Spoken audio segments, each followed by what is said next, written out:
screen because it appears cropped, please press the Alt button on your keyboard to fully view the QR code. Thank you. Hear your voice again, give me a memory to hold on to now and then. Would you stay a little more? The morning seeping in, and I have missed your touch, drawing circles on my skin.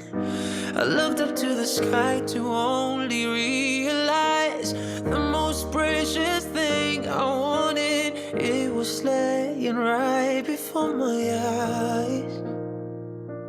I made a promise to hold you forever by the hand, and that I would never let go. So don't worry, here I'll stand to remind you like the first time. I will always love you more than yesterday, and no matter what, I'll stay. And no matter what, I'll stay. Sometimes I get insecure and all up in my head, but I know that what we have, nobody will ever bend.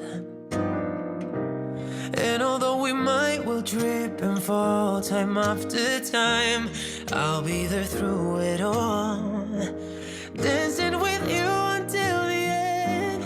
Doesn't matter if the world falls apart or whatever comes tomorrow, I will always keep you in my heart.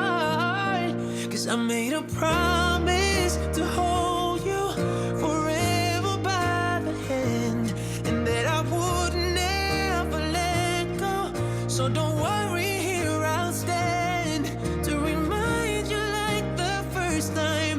I will always love you more than yesterday, and no matter what, I'll be your shelter when the sky is falling, the flame to light your darkest moments. No matter the distance, I'll be there.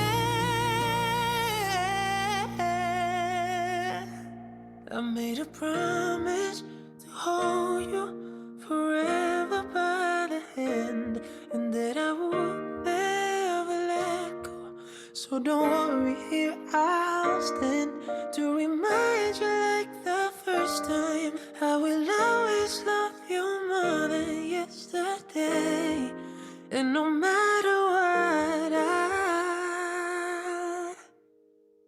stay.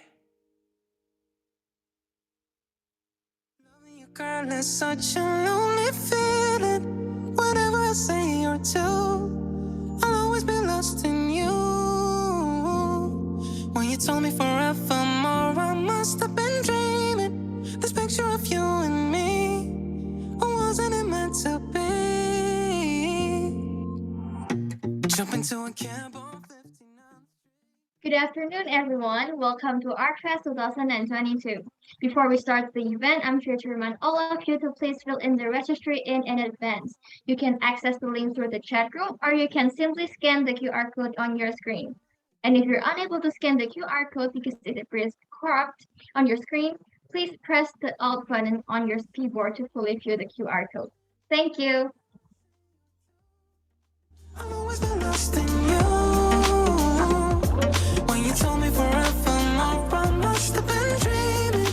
This picture of you and me, wasn't it meant to be? We used to play house way out in Brooklyn, and in the middle of July we had a fight. Now I'm looking at this little tent on my pillow, and I don't know, but I wish I knew, baby, where you are tonight.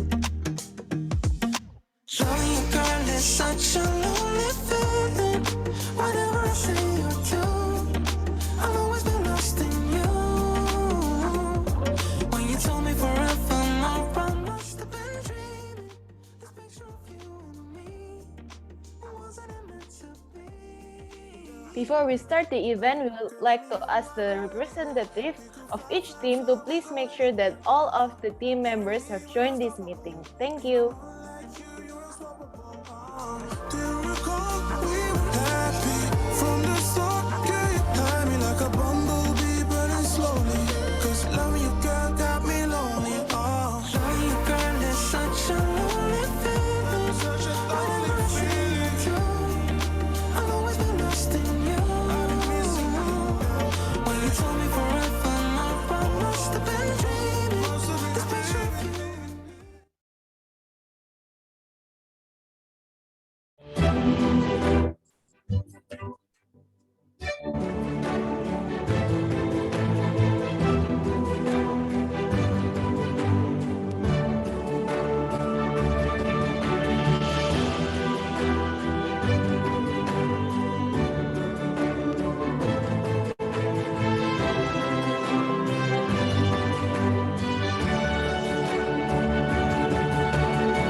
Good afternoon, everybody. We welcome you to Petra Christian University's Architecture Festival on behalf of the Architecture faculty of Petra Christian University. Before all else, let us MCs introduce ourselves. I'm Jolyn. And I'm Naomi. We'll be your MC for today. Before we start the event, we would like to first take time to thank the judges, the participants, and all of the audience for attending this event. We are incredibly honored to be hosting all of you. Okay, before we proceed any further, we would like to once again remind all the participants to fill in the registration form through the link in the chat room. Good afternoon. How's everyone doing today? I hope everyone here is as excited as Jolyn and I do. Am I right, Jolyn? Yes, finally, the wait is over. First of all, we would like to thank all of you for all the hard work in this entire time.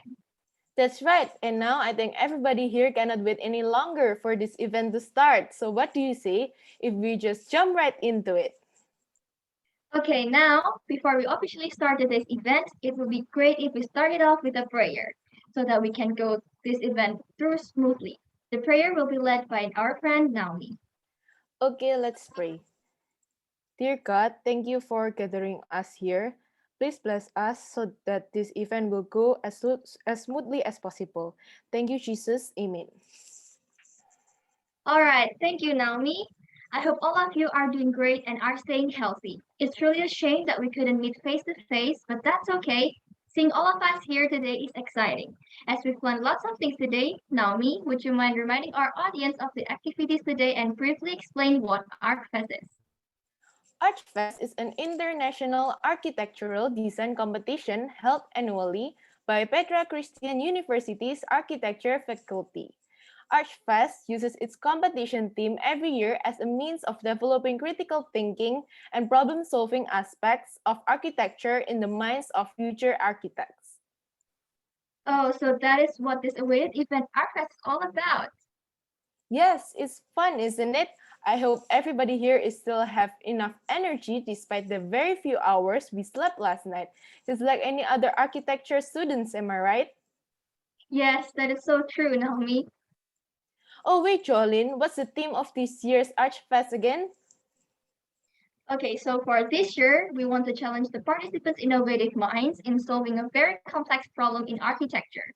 And from that, we came up with a main theme that challenges all the participants to design a breathing building as the new lungs of our planet Earth.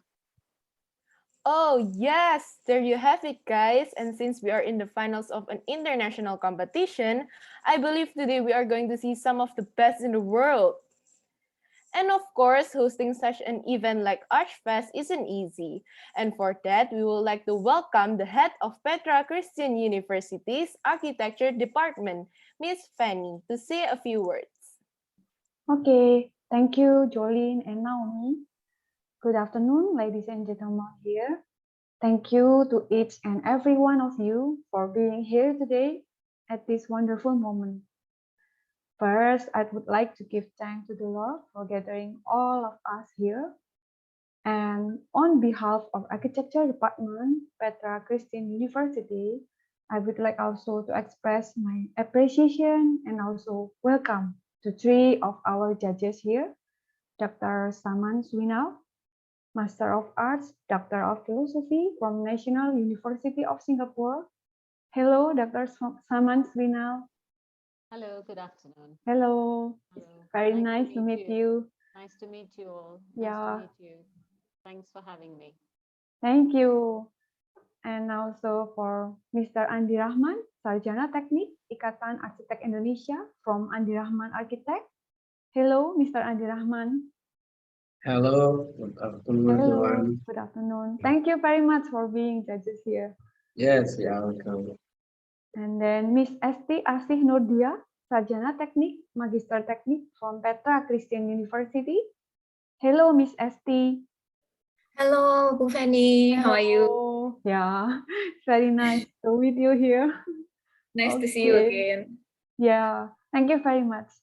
And then Yeah. it is such an honor for us, and thank you very much for being the judge in this architectural festival No worries. 2022.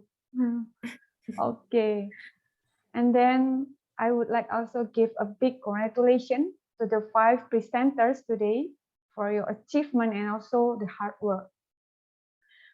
Before we get started, I would like also give thanks to all of the ArchFest team and also all of the audience here. There are so much experience that we can gain from this international architecture design competition. And I hope that all of you will enjoy this top 5 presentation today and learn from this. And thank you very much. God bless you. Thank you, Naomi and Jolie. All right, thank you very much, Miss Fanny, for your speech. Now let's have the head of the committee, Winona, to say a few words.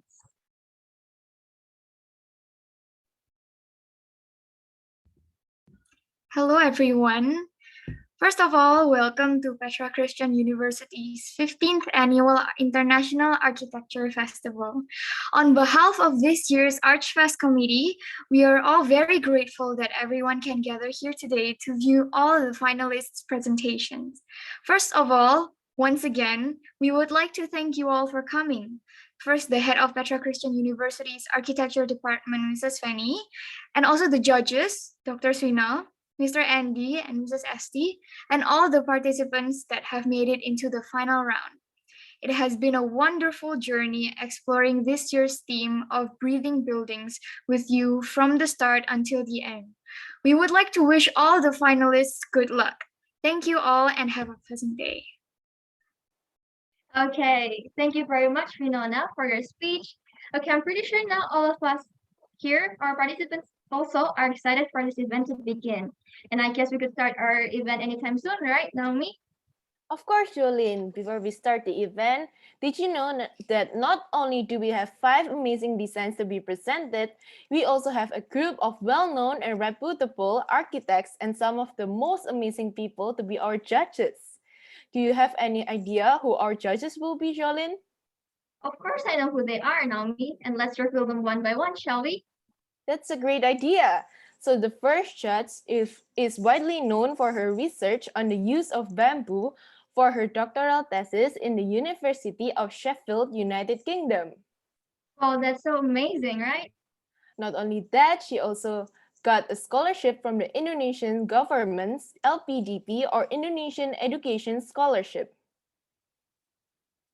And she is Miss Esti Asih Nurdia. She's one of our Petra Christian University's architecture lecturers. She teaches building structure courses, especially low-rise building structure and traditional building structure subjects. That's awesome, right? Yeah, right? Okay, on to the next judge. One of his works was titled as the Windcatcher House, was nominated for the 2010 Building of the Year by Arch Daily on an international scale. In 2012, his work was nominated for the 2012 Architizer A+ Award, a world-class award event. And he's architect Andi Rahman. He's the director and the principal architect of Andi Rahman Architect. He studied architecture at the 10 November Institute of Technology in Surabaya and obtained his degree in 2004. Mr. Andy himself also graduated as the best student with the best final project of architecture major in 10 November Institute of Technology. That's fantastic. Yeah, I know. Last but not least, our last judge. She was a senior research fellow at the Energy Research Institute at Nanyang Technological University and a visiting associate professor at NUS before taking up her current position at NUS in October 2015. She was involved in leading industry and government agency funded research projects focused on delivering environmentally sustainable buildings. And she's Dr. Swinol Simons, the co-program director of the Master of Science Integrated Sustainable Design course at the Department of Architecture at the National University of Singapore. She obtained her architecture diploma in India in 1992, her master's degree from University of Sheffield in 1998, and completed her PhD at the Department of Architecture and Built Environment at the University of Nottingham in 2011. Amazing! Yeah. Okay, so everybody, I hope you know a little bit more about our judges. And now for the moment we all have been waiting for, what do you say if we just move on to the finalist presentation session, shall we? Yes, we should. And as a reminder, before we start the finalist presentation, both the presentation and Q&A session will be held for 10 minutes each session. The committee has provided a 10-minute timer for each session on Zoom to help both the participants and juries in keeping track of the time. Therefore, please make sure to use your time wisely as any additional time will not be given. And please keep in mind to turn on your cameras while you're presenting. The sequence of which team will present first was randomly picked and was decided by the committee as shown in the screen. For the sequence, first we'll have the team AF064, second we'll have team AF023, followed by team AF024, followed by team AF025, and lastly, team AF003.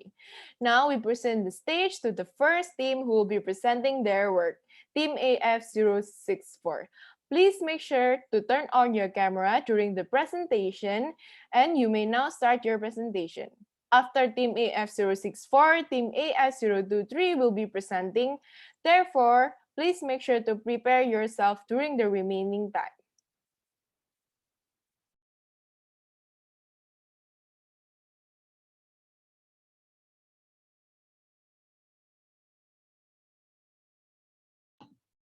Okay, can I share screen now?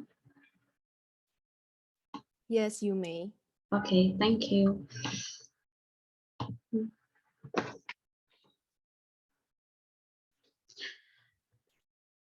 Okay, thank you. It's a bit of a surprise that I came in the first place, but okay.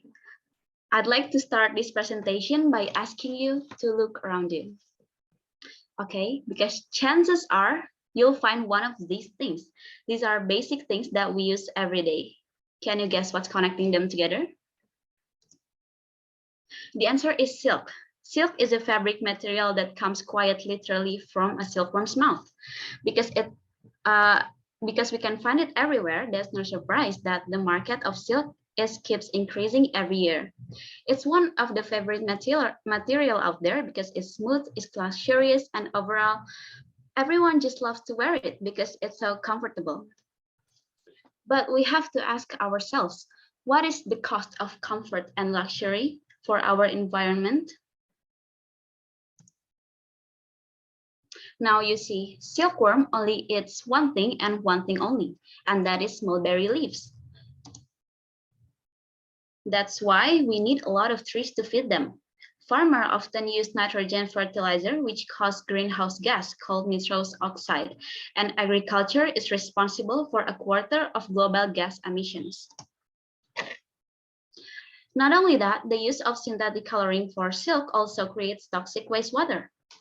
So how can we solve this problem with the increasing market of silk? Good evening, judges and fellow participants. Allow me to present to you on the Silk Road. The concept idea for this project comes from a very simple goal. We want to create a sustainable sericulture, or as we know it, silk farming. However, I believe to achieve that sustainability, it has to be environmentally, and economically sustained. That's why we integrate three aspects from three different disciplines: sericulture, agriculture, and education. The plan is to create a design as a response to each context. First, we want to create better silk products by using natural dye. Second, we have to replace the nitrogen fertilizer with compost. And lastly, we're opening the building for public visits. Here, schools or tourist groups can host educational tours to see the process of silk making. Locals can also learn here, so the industry will last for generations. While visitors pay to visit, the funding will be used to maintain the building. And that brings us to our site. The site is in Donri, Sopeng, Sulawesi. It's located near education centers in the area, which are already highlighted on the map. And this area is known for being a producer of silk in Indonesia. So we start off with a simple rectangle, 9552. A good amount of land is used as a space for planting the mulberry trees. The site elevation is in a decline, so we utilize the lower level as an open area. Three box masses are extruded, with the middle being the main. The biomimicry aspect of this building is on the exterior. It's a Voronoi pattern, one of the original pattern in the nature. In the nature, this pattern shows efficiency. For example, the Voronoi path is the closest path for water to flow in dry land. As for this building, this pattern creates organic facade to catch attention, since we're selling this building to the visitors. Then we punch holes on these walls, creating a breathing building. And this is the final exterior of the building. As it stands on land with no tall buildings around, the Voronoi shape becomes quite monumental and as a branding for silk farm. When the facade of three buildings viewed as a whole, you will notice that the breathing wall follows a path that we call a green path. Glass is added to provide more lighting to the main building. In this green path, we plant natural colorants, including beets, turmeric, spinach, roses, and black beans, which has been mapped on each building. Later, it will be used to replace synthetic coloring. The excess of these plants, such as stem and roots, are used to make compost to replace nitrogen fertilizers.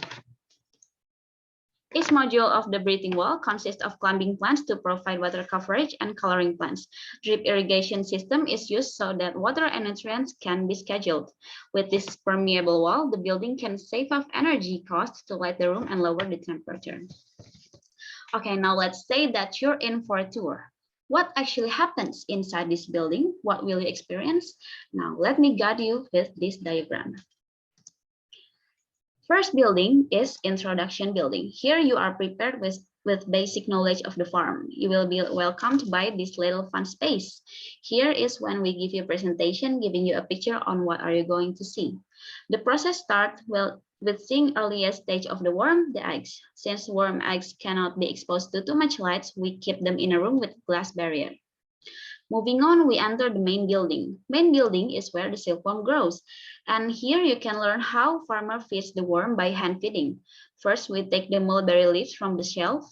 And in the next room, you can feed the worms by bare hands. Going upstairs is a room when worms turn to silk. Mind you though, they cannot tolerate noise, so we put a signage on the entrance. Now we arrive to a tunnel. The wood frames are holding mesh fabric where silkworm starts making cocoons. It starts by spreading thread before slowly turning into a ball. Over time, you can see that the mesh is getting wider and wider, and eventually they disappear into cotton balls. After all that learning, now you want some refreshment, so we're heading into the workshop. Workshop is an exhibition of silk products that you can buy. On the right, there's also a workshop table where you can try activities such as eco-print. On the left side, you can also see the process of weaving. Outside is the versatile open space. You can try dyeing with natural coloring. It can be used for drying fabrics after coloring, and also you can try some gardening activities. Now, what about the structure? With the maximum stories of 2, this building can be built on footplate foundation. The perimeter column is holding the building. Main communication is by 2 stairs, so it won't get crowded. The second floor is mainly for this wooden tunnel. Ranging from 40 to 60 centimeters per module, it can hold many silkworms at a time. The middle part is mesh fabric connected to the frame. As for the breathing walls, fiberglass-based material is used. Fiberglass modular buildings are starting to be known by people. It has a foam core which acts as a great insulation. Fiberglass is man-made material, but doesn't mean that it's not sustainable. It has low heat distribution, which means it saves up utility cost. It can easily shaped and assembled in the warehouse and then transported to the site in an almost finished form.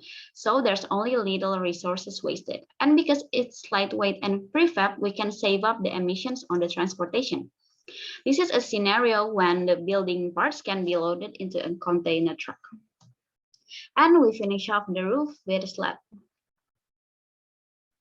This is the overall site plan. The rainwater and groundwater are saved up for the irrigation system.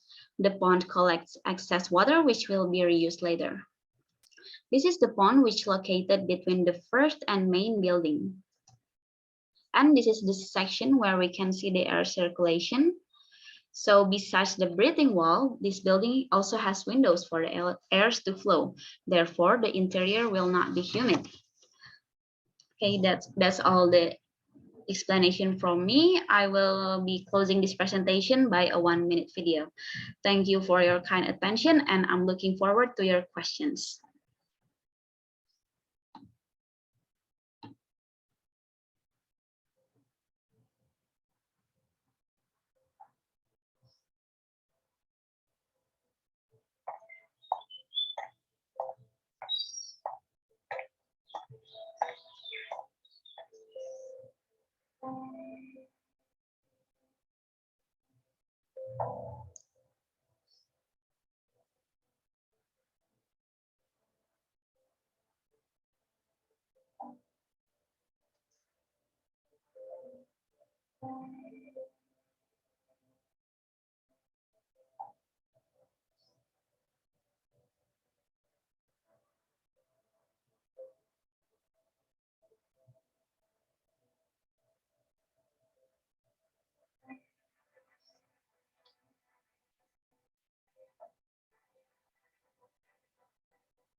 Thank you.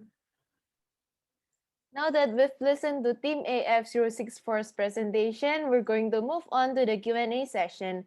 Perhaps if the judges would like to ask some questions, the 10 minutes Q&A sessions may start from now.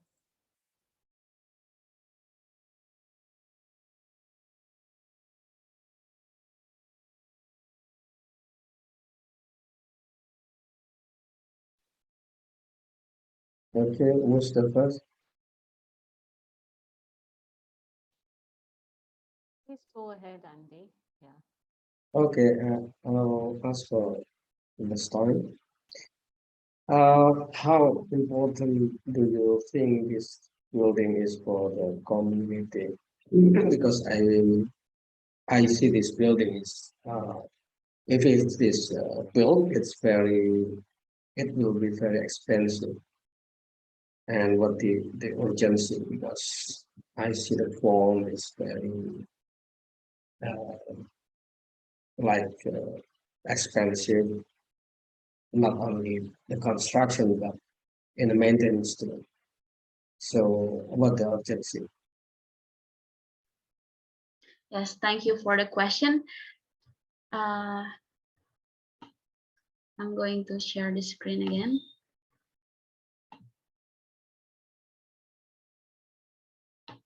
So the area in which this building is built is actually an established area for silk farming. So, but currently they are facing limitations of quality and the quantity, meaning they don't have enough skilled workers and they don't have enough good quality silk, and then they also don't have the facility to turn the raw silk into a fabric or into a thread. That's why the urgency of this building is so that we can give them facility to further improve their silk industry since it's already established, and we also want the industry to last for generations. That's why this building can also become a learning ground for those who's interested.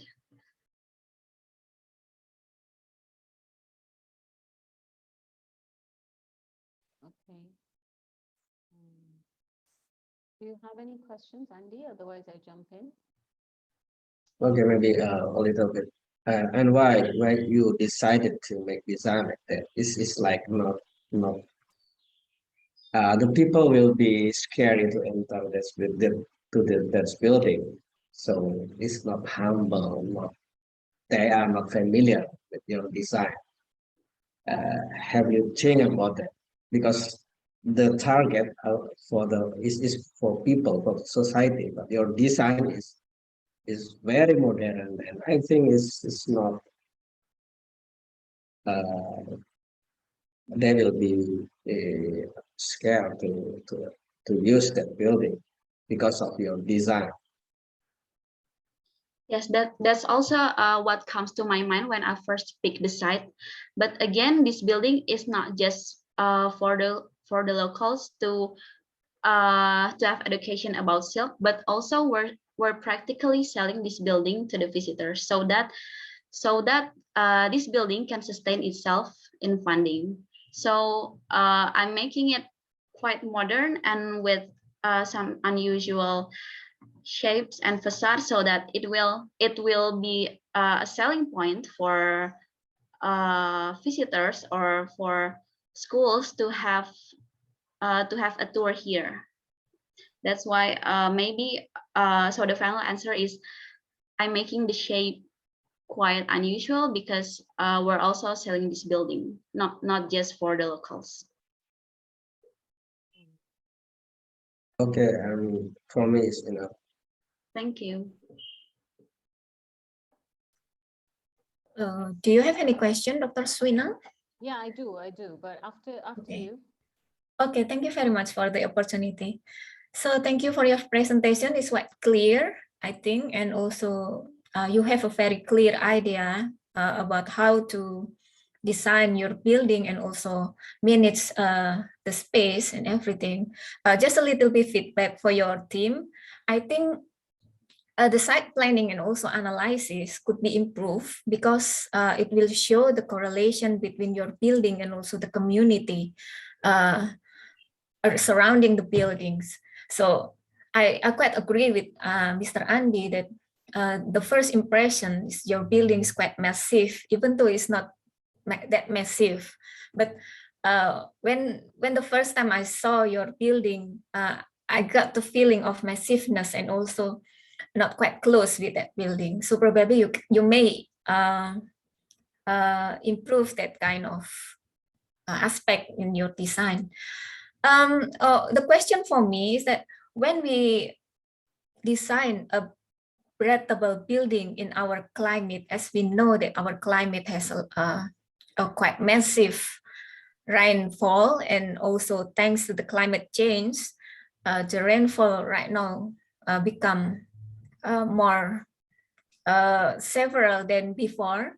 So I would like to know, have you considered about the breathability of your building, like you design with Voronoi facade, and there are a lot of openings there, and how you create that facade which can respond with the heavy rainfall during a rainy season.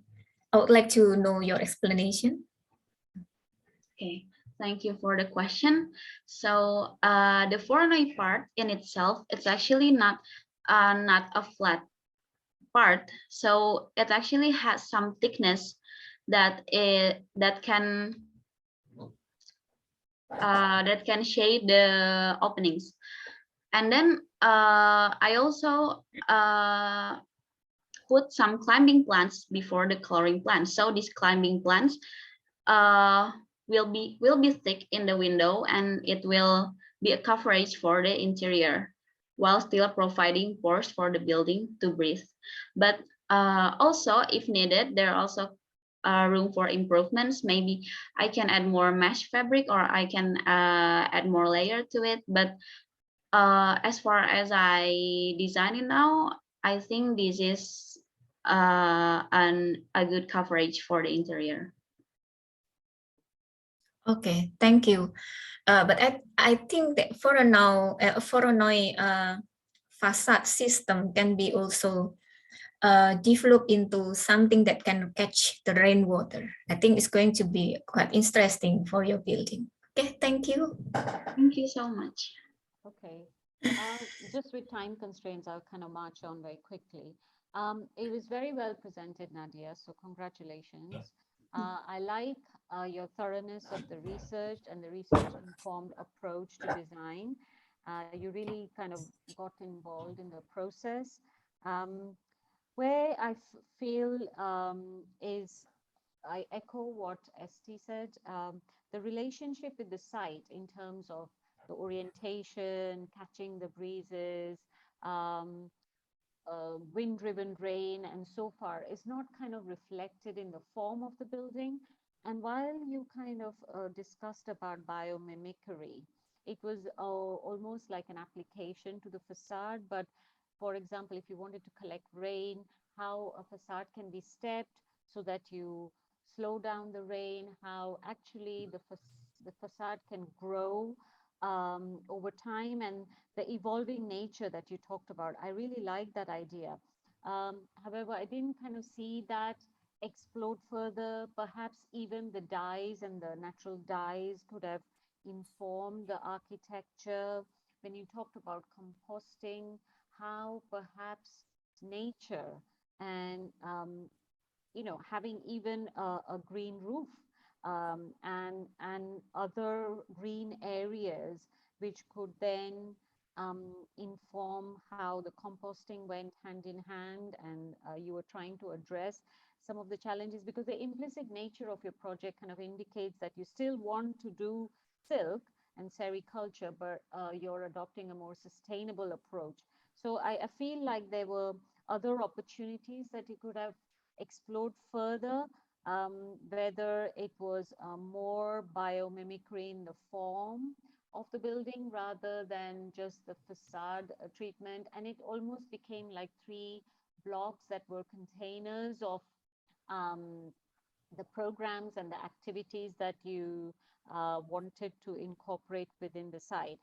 Things like shading, pre-cooling of air, more passive techniques to also inform how the building would function, more sustainably, given the theme of natural ventilation and breathing. Thanks.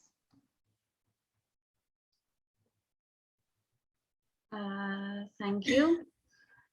Yes, I definitely think there's still so much room for improvements, considering that the Voronoi is now only applied to the facade for its organic form.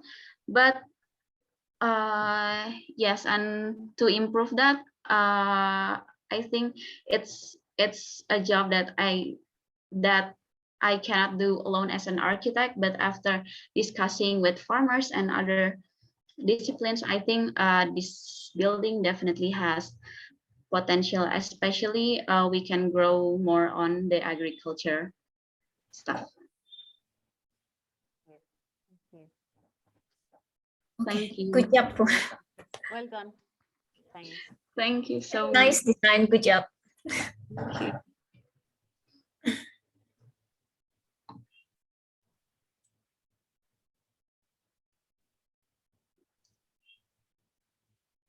Okay, thank you Team AF064 and thank you juries. Next up, we'll have the Team AF023 to present their presentation. For the following group, Team AF024, please be ready.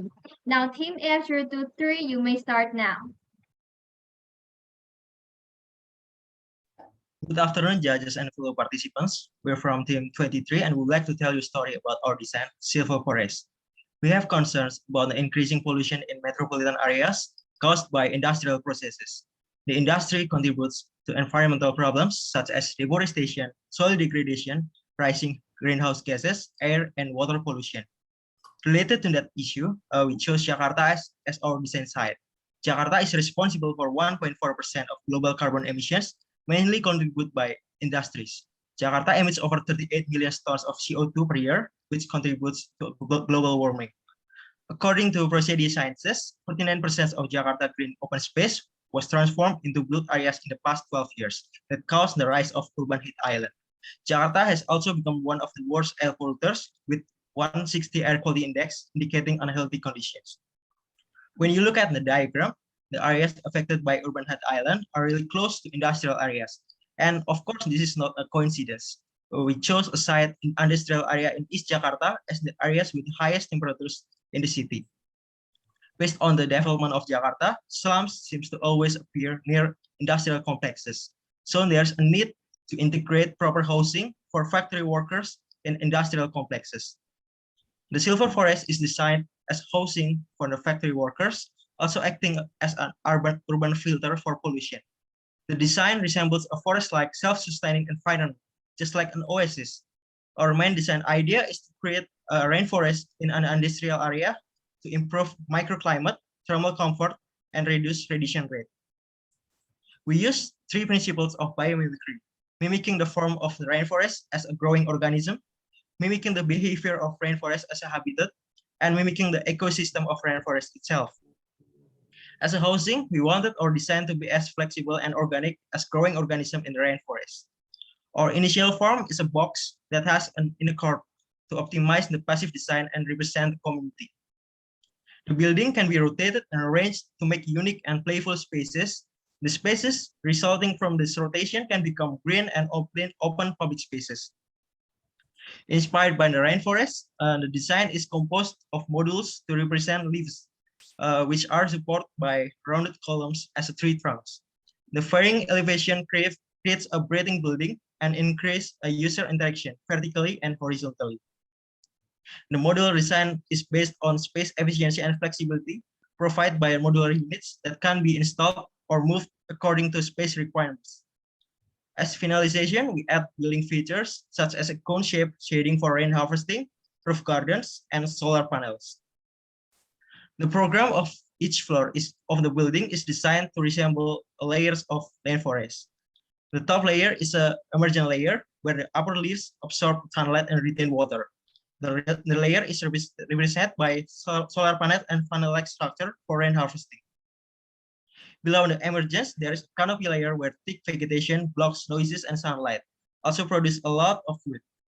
This layer is represented by modular residential units and roof gardens to produce vegetables. Tall tree trunks and vegetation in the understory layer are represented by tall round columns and vines. This bottom layer is dominated by large tree roots with varying soil contours. This layer is represented by dynamic elevation settings of the landscape. Inspired by the rainforest, the building acts as a habitat for its users. Using green areas to act as activity generators, public spaces are integrated into the design, such as roof gardens, learning spaces, a community center, and public markets.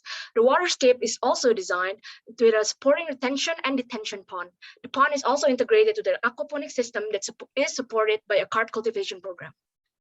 The community space is supported by the community store, or locally known as a koperasi, that supplies daily groceries needs. The community center also has a detention pond that also functions as a social pit. The landscape is designed to be integrated to the aquaponic system and children-friendly areas, creating a seamless playscape. To support the community economy and needs, a public market is also designed into the space. A community learning and working space is designed at every floor. The design also uses recycled materials that can be found easily in Jakarta, such as wooden and plastic bottle crates, to create furniture and a micro library.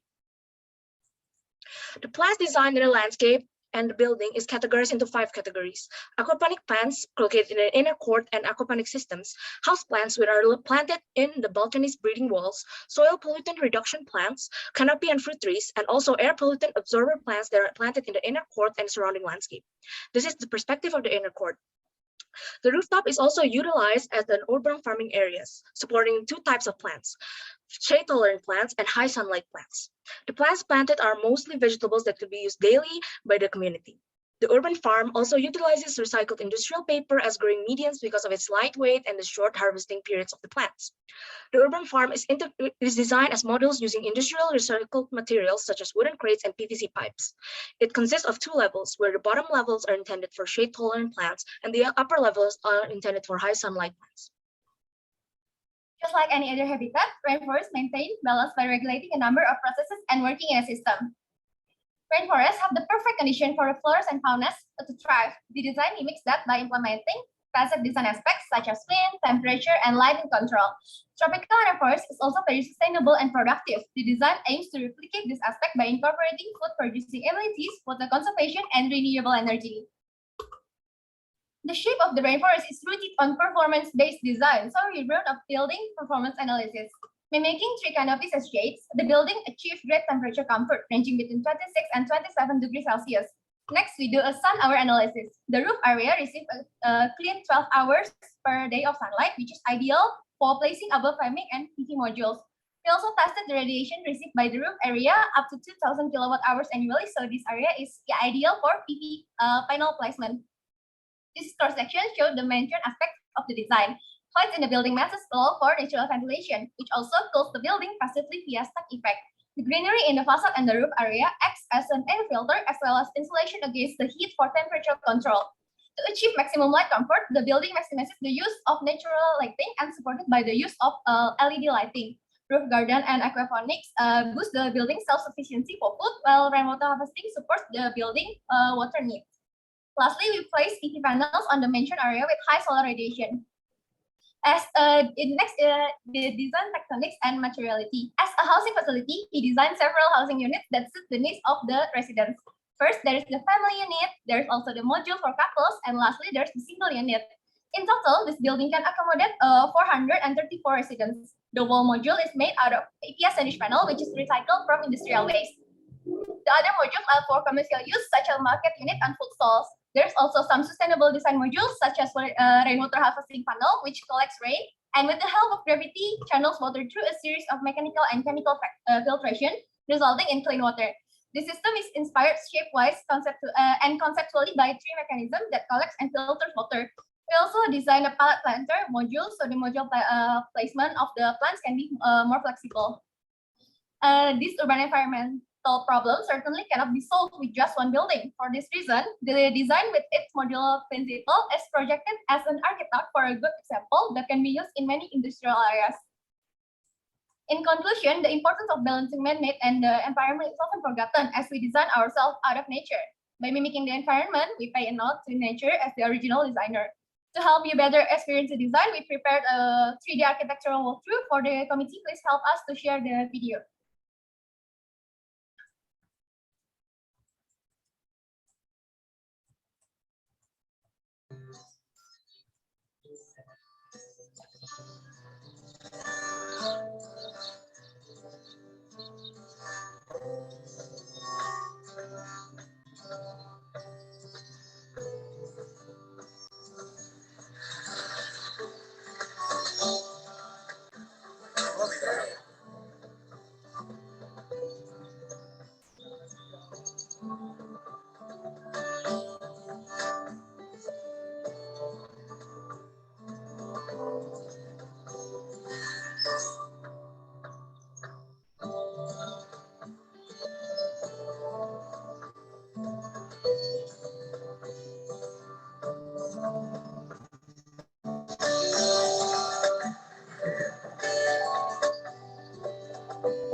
That's all from our team. Thank you very much. All right. Thank you, Team F023. Now that we've listened to Team F023's presentation, perhaps the jurors would like to ask some questions.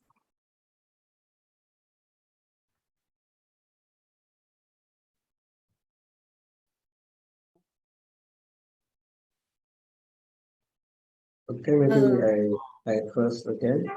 It's okay. Yeah, sure. Yeah, please.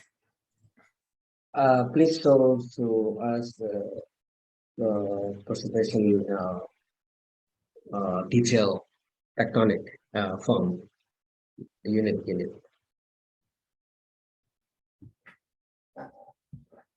Yeah, okay. This is this part. I appreciate your concept and design. It's nice. Uh, overall, it's nice for me. But when you show to us about this part of unit, I think it's the concept of sustainable and how air circulation and sunlight, natural sunlight is going in this unit is all of you not explain that. I think you all of you can still can develop this because all of from all of your design, I think this part is you miss it. Maybe you can explain to me about that because I saw many simple window without canopy. It's not. I think it's not quite good in tropical area. So maybe you can explain about that.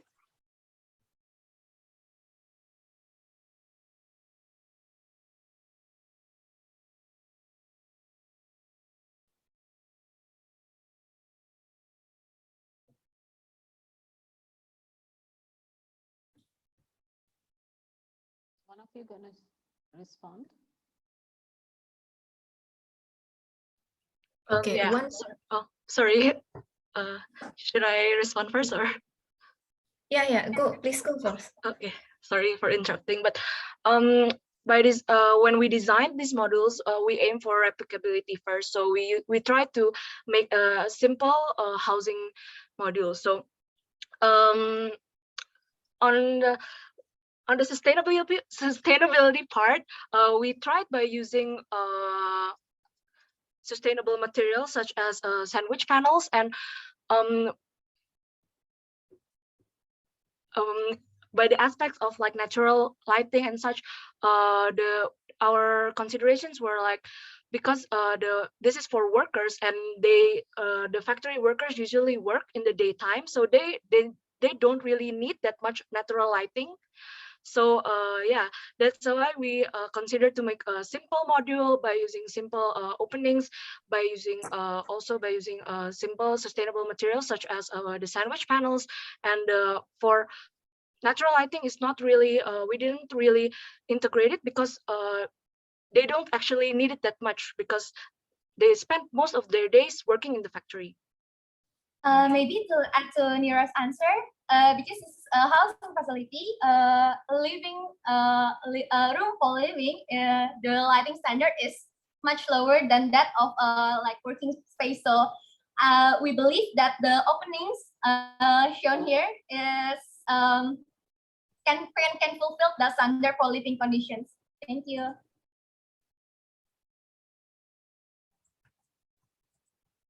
Okay, but I think it's the important thing, the basic thing, natural lighting, air circulation, and all of you should be think about that because there are people live there.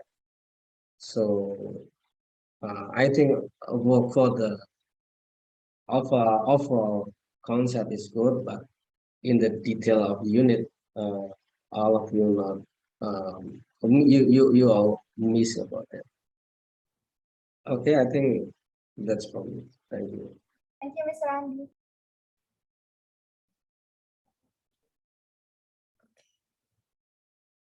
Dr. Svina, you may go first, I think.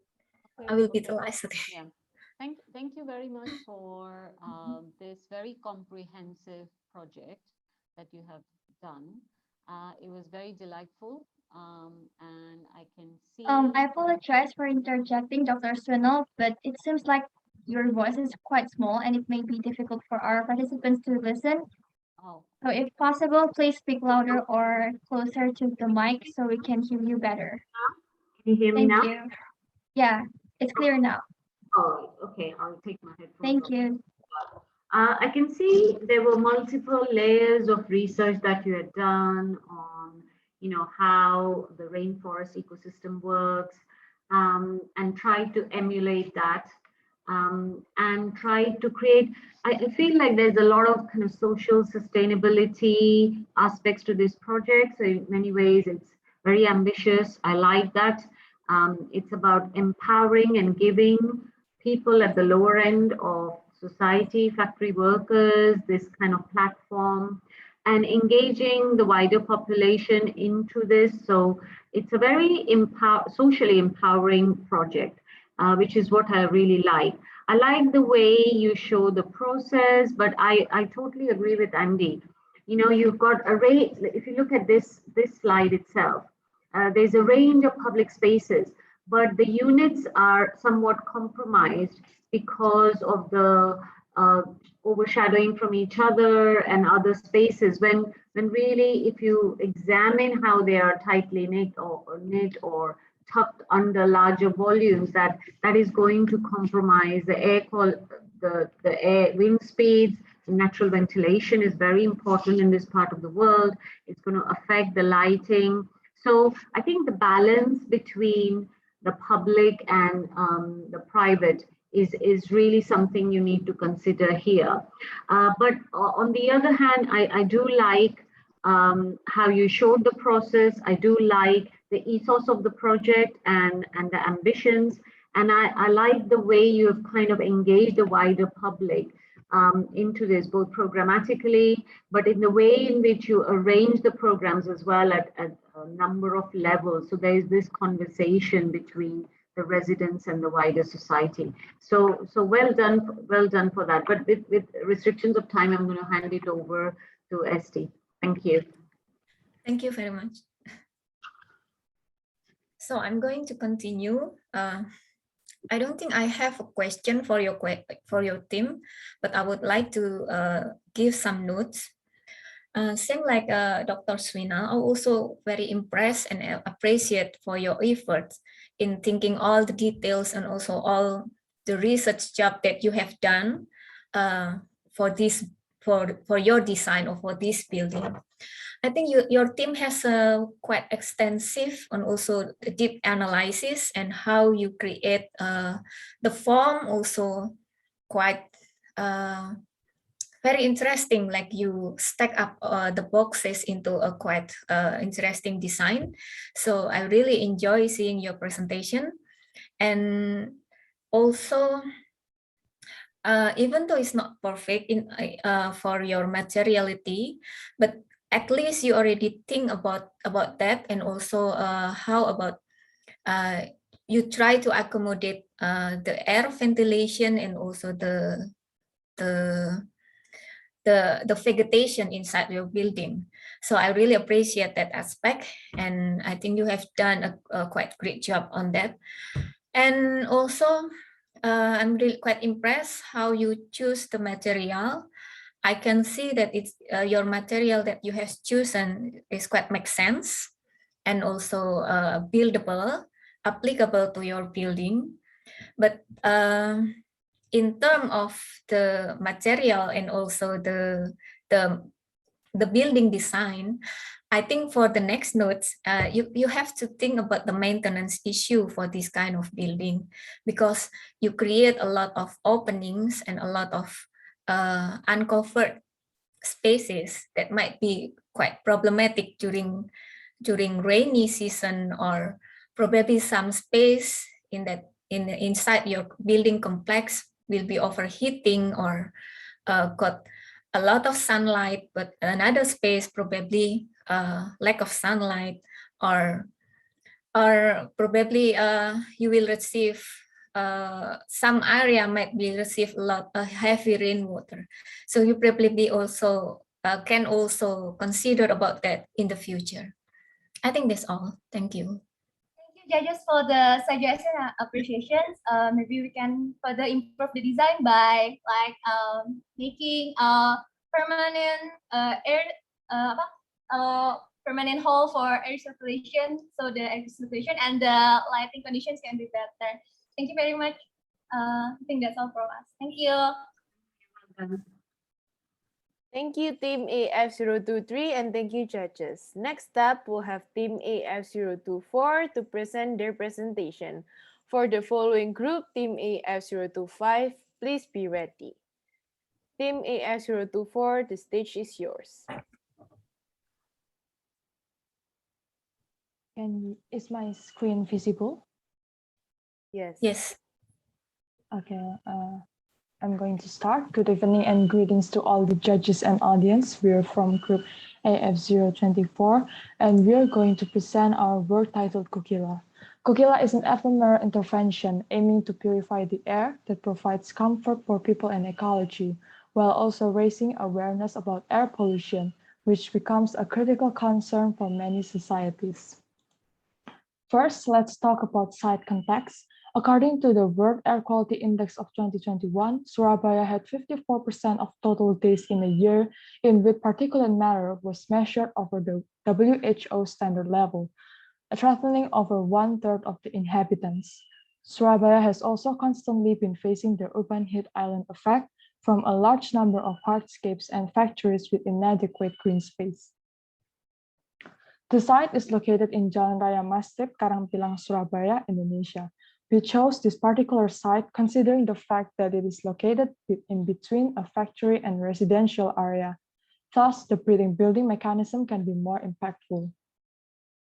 Next, we're going to talk about our project's name, Kukila. The term Kukila has been used for a long time and has different meaning in each era. Kukila was considered positive back then before 1960s. In the beginning, Kukila was a term for bird racing competition and became a hobby that shaped Surabaya's identity and culture. But until 1960s, Kukila has shifted its meaning to gambling and illegal activity. In this era, bird was used as a messenger to overthrow the government. In the present time, we propose Kukila not only as a hope that we can live together with nature, especially bird, but also to change its negative connotation throughout the history. Next, about our design concept. We try to make Kukila reach toward holistic awareness of the relationship between architecture, built environment, and the surrounding river ecosystem. Kukila also tries to recover lost biodiversity and at the same time mitigates flood risks. To measure the effectiveness of the design, we use birds as an indicator for our design. If birds find Kukila livable, then this design is effective because birds are sensitive to pollution and vice versa. Next. So we researched on how the building can filter the air, and so we adapted one of the mechanisms that already existed and reconfigured it for our site. For the design reconfiguration, we used vegetation as the first layer filter, then we used fine wall as the second layer, and for the third layer, we used burlap sack. And lastly, we used grid mesh. We place a rectangular mass in our site and then cut it in the middle for airflow. And we then bend the mass to capture the airflow, and we extrude the masses and trim it into sloping roof for climate considerations. On the first and the third floor, we don't use wall to keep the natural ventilation free from obstructions, so the airflow is not stopped. Also, in the first floor, where the street vendors stay, we focused on not trying to exploit the landscape and fix the ecology. Next. Going more in depth with the zoning, the first floor is made especially for the landscape to appreciate more of what it's like to be blessed with a friendly and comfortable nature. Equipped with stilt and mini amphitheater for social space and place for street vendors. The second, fourth, and the fifth floor are made for co-working to fulfill the developing Karangpilang community needs, while the third floor is made specially for birds so they can settle, play, eat, and at the same time interact with the people within the physical barriers. At the front, we add bird laboratory as a facility to observe our design intentions, which is to use birds as an indicator for measuring the air quality. Next. Here are some of the detailed floor plans of our building Kukila. from comfort to the fifth floor. Next. Moving to the design competition, as an effort to reclaim human relationship with nature, we make use of some vegetation that benefit the ecosystem for birds. But oftentimes, birds will flush when humans get close for comfort. To avoid that happening, we provide a series of visual barriers. The visual barriers is applied both horizontally and vertically. The vertical visual barrier is occupied by vines and ground plants that are usually eaten by birds, so you can help attack the bees. We also provide a house that can be seen at elevation lateral. As an addition, we also give out 50% of the time for revitalization and to encourage the neighborhood thereby so to care about ecology. As for the horizontal visual project by around the street and amphitheater area where the street vendor stays, along with it, we also designed the landscape to support the visual barrier, keeping it a comfortable environment and protection for both human and birds. Here are the elevation. You can see the house in the north and east like this. This is our section and our filtering methods. We filter air from outside and make it breathable. From our ecosystem inside, and this method works the other way around. You can see the brush was designed in section. These are some of the facility inside Ila. There are co-working space of observatory, a still and mini amphitheater, laboratory, and a river naturalization, which later may be better explained in our video in the next slide. Let us now watch a short video of the villa.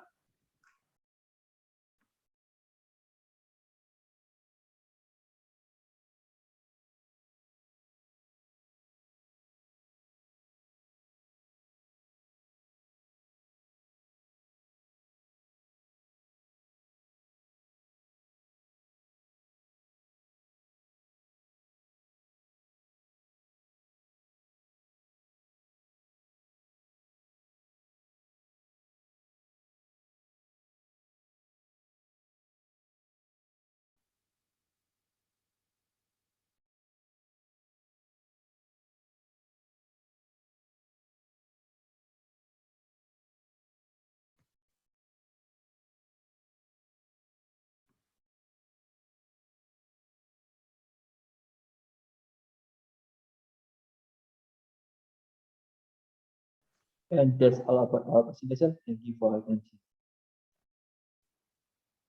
All right, thank you, Team AF024. Now that we've listened to Team AF024's presentation, perhaps the judges would like to ask some questions.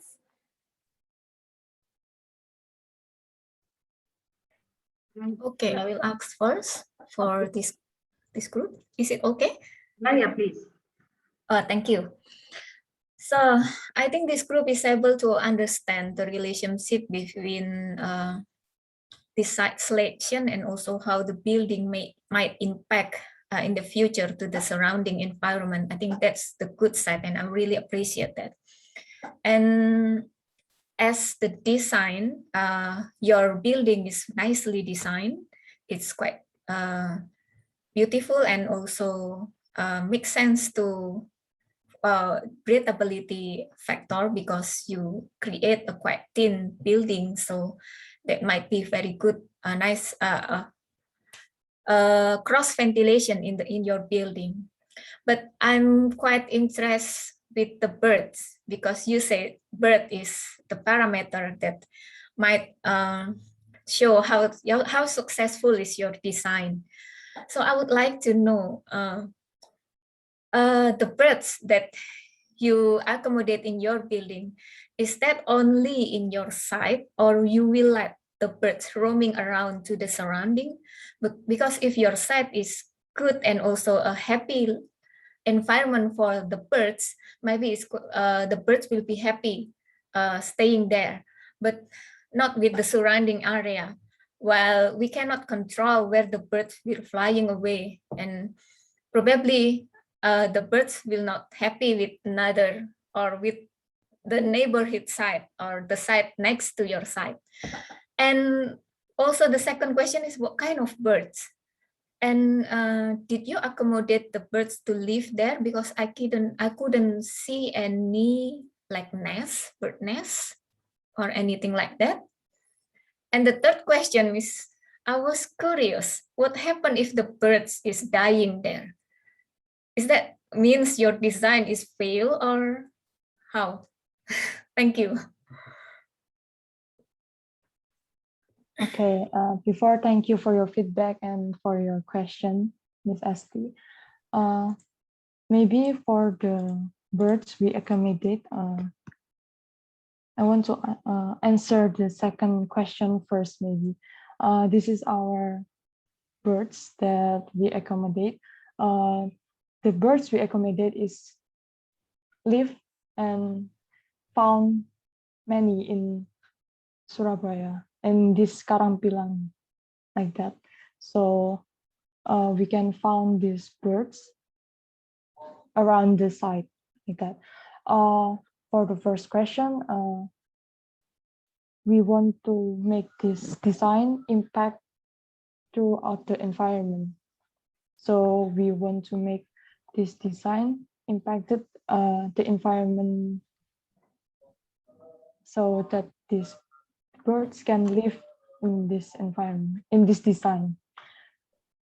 Like that. Maybe my fellow teams can answer as well. For the behalf we can show the elevation picture. I'm sorry, I cannot hear you. Oh, I mean, your sound seems like have a feedback or echo.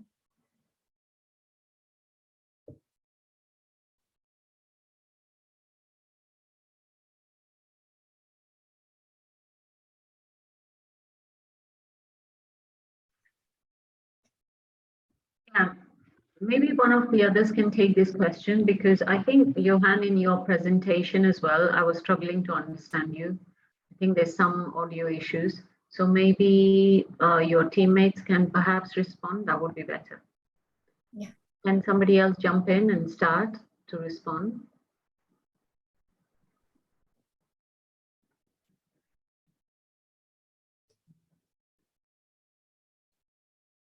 Do you hear us? Do you understand us? Because we're losing time. Yes. Yeah, we are losing time right now. Okay, let me show the site elevation. Here, this is the nest that we provide for the birds. We provide this nest. We also say before that this is a horizontal visual barrier, but also this can be used for a facility for the birds here. If that is may answer the question. Okay, thank you. I think we can go to the next question. Should I just go ahead? Yeah.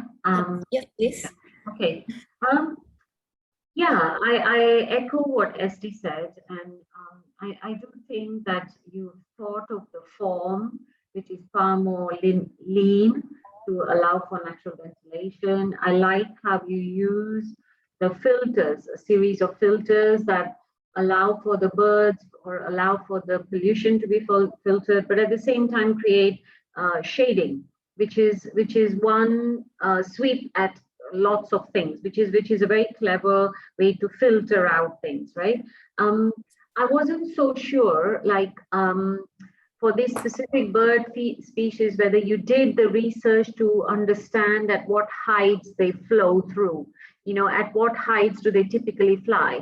Because you need to create those pathways which are more clear. Whether you also thought of using the roof. And you know, with these kind of things, I was wondering what when the birds poop on the people, you know, when you have this kind of netting, and what happens when it rains, or is it a glazed environment and a netting on top? Can you clarify? Sorry if I missed that. I'm sorry, for the question is what happens when it rains in this netting area. Yeah, is it got glazing below or what? Sorry. Is it glazed underneath or is it just a netting and naturally ventilated space? Yes, it is a netting, and we provide some vines that grow in the netting area. So maybe when it rains, it can flow underneath, but not too much like that. So there is rain coming into the building. I like the blurring of boundaries between human and nature, and they're not always sanitized spaces. And I think we are moving from more biomimicry and biophilic to more biocentric, understanding that we need to actually be more nature oriented. So that's one of the things that I really like about your scheme. But I'm going to hand over to Andy because we've got only a couple of minutes left. Okay, thank you. Thank you. Okay, thank you, Sino. I have one question. If your building system is succeed, there are so many birds will be come there, and how you are to think about to clean the bird dropping, because if so many birds there and so many bird droppings too, I think it will be annoying and it's not helpful, I think. Do you think about that and maybe have solution? Yes, for the birds waste, we also provide the bird houses. These are the bird houses that we provide. We can see it in the elevation here. There, for the birdhouse, we can clean it by using the co-working spaces for that. But we also make this in the facade so that it doesn't impact in the interior like that. But for the netting area, for the here, maybe we can we open that netting area like that, so that the waste is catch by the vines around that, so it doesn't impact the humans below like that. But for the maintenance, yeah, maybe it's a little bit hard for it to clean in this netting area, and we have to think about it again in this netting area. Okay, I think probably is enough. Thank you. Okay, thank you Team F024 and thank you juries. Now moving on, we'll have Team F025 to present their presentation. And for the following group, Team F003, please be ready. Team F025, you may start now.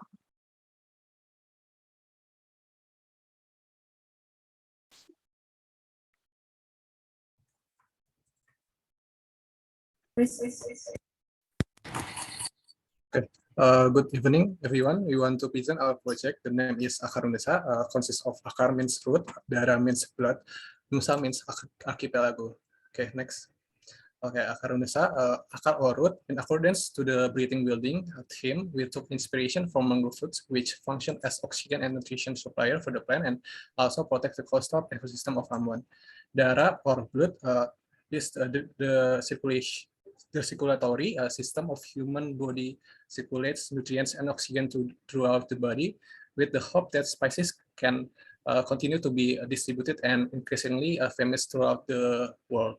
Nusa or archipelago aim to remind the younger generation about the richness of flora through the program, hoping that this project may inspire various creativity and inspiration to revitalize the former glory of the archipelago.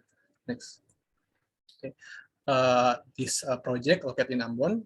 Ambon City is the largest city of Maluku Province, sensitivity of the VOC and the Netherlands. This city has grown rapidly as a center for the cultivation and trade of spices. Okay.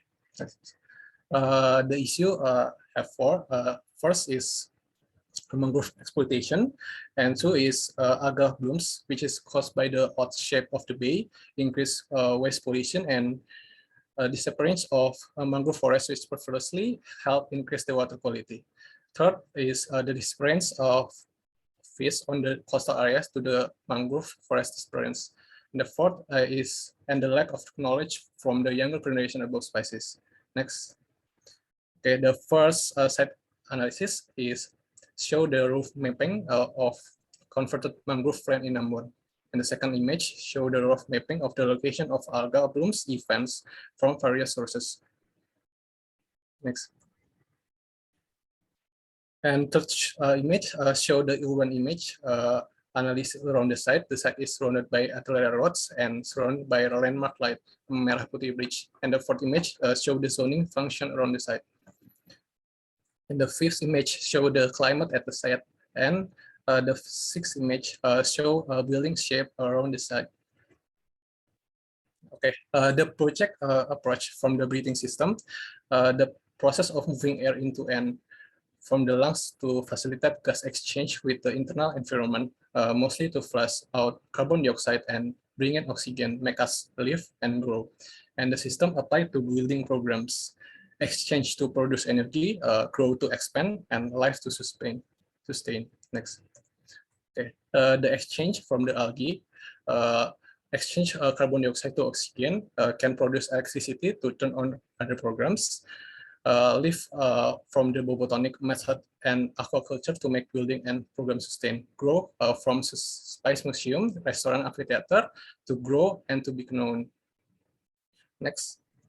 Okay, the first shape of the buildings follow the round shape of the building around the site. And the second, the green color is prioritized as a panoramic place because it leads to the Merah Putih Bridge, the purple zone for service and energy production. Okay, the third, place parking in the gray zone because it's closer to the main road and service in the purple zone, and the amphitheater in the green zone. And the fourth, below the main building forms a stage like a traditional house, application of aquaculture in ports, circulation using ramp for the disabled, and mangrove on every coast to minimize abrasion. Okay, the last, fifth, the meshing use the concept of the network, so each program on the building complex is interconnected to other programs through the use of circulation. The last, following the shape of the mangrove that rise upward in the middle of the stem and diamond pattern as mangrove roots and on the traditional house. Next. Okay, so this is the program zoning for our building complex. On the right, the yellow part, it is our main part of the building. It contains the museum, restaurant, and workshop function. To the left, the blue part, it contains the function of management office and rooms related to mechanical, electrical, and plumbing functions. To the left, the green part, it is the algae energy production building. It contains the function of algae storage, algae cultivation, and electricity production from algae. To the back, the purple part, it is the amphitheater for occasional cultural performances and also the souvenir shop. To the back, the dock area, there is the mangrove viewing deck function, aquaculture, and tourist boat. We have also collected the data on fluctuation on water level and also the original contour. Next. So for the concept of our building, we are mainly inspired by mangrove roots and also the locality found in Ambon. Next. Okay, so for the first concept is CO2 absorption and oxygen production, which is the basic function of plant roots. We applied this concept on our building by the use of living botanic structure, which is a structure made of arrangement of living trees, so it still can produce CO2, O2, and absorb CO2 to accommodate the user on the building. Next. Okay, so the second concept is connectivity. We applied this concept by the circulatory connectivity within buildings on our building complex. It is akin to mangrove root grafting and mycorrhizal connection on real mangrove roots. Next. So the third concept is light and air permeability. So akin to mangrove roots, which shape allows it to breathe while letting sunlight pass through under the water. We apply this concept on our building through the use of the botanic layer, which allows light and air to pass through mainly on the semi-outer roofs. And also to the left, the algal bioreactor, the shapes also allows light to pass through for the algae photoreactor to be able to work. Next. Okay, so the fourth function is dwelling for coastal animals. So mangrove roots function as dwelling place for coastal animals. We applied this concept on our building through the form of our main building, which is like a root, so it provides a unique architectural experience. We also applied this concept to the program, which is sustainable aquaculture, by integrating natural mangrove ecosystem. Thanks. Okay, so next, so the fifth concept is absorbing excess nutrients. Because mangrove roots contributes in the betterment of water quality by absorbing pollutants and excess nutrients in the waters. Our building works in a similar way by taking advantage of local water pollutions and also algae and turning it into electricity in our building. Next. Okay, so the sixth concept, it is the protection from abrasion. So the building complex integrates layers of mangroves as protection from abrasion. Next. We also applied locality, which shows in building aspects, program, and floral display. Next. Okay, next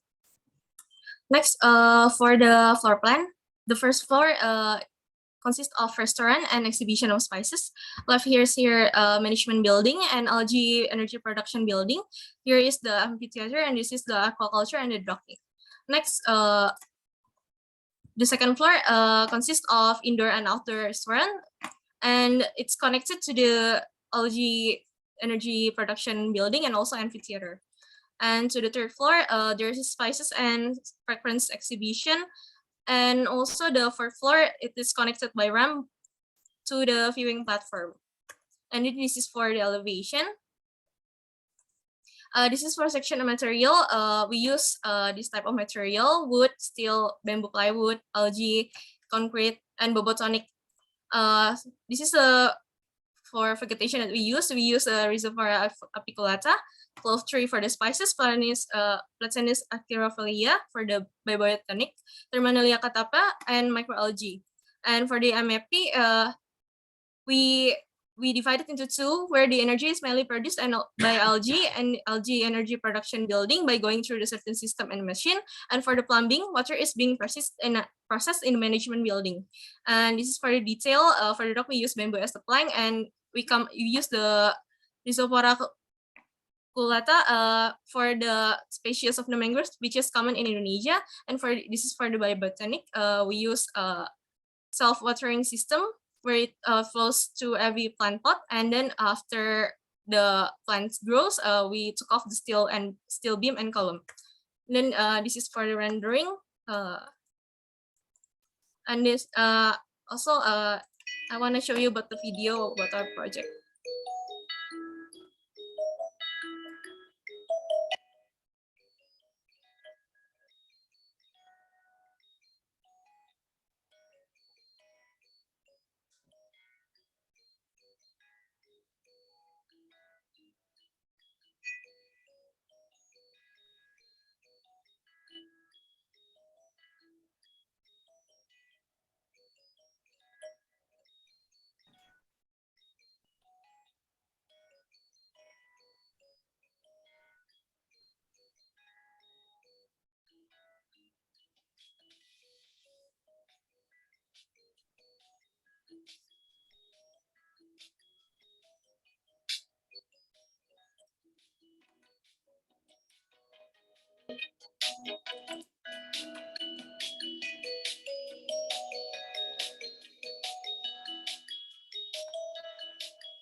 Okay, that's the end of our presentation.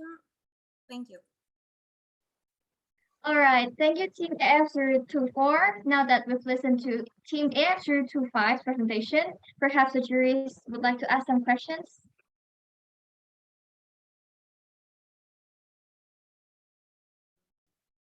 Let's start.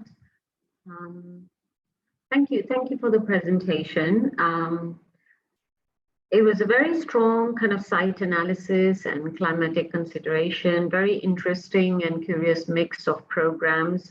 I like your concept. It reminded me of, I don't know, the Singapore Pavilion by Boha Architects, who have recently done the pavilion. I think you should look it up.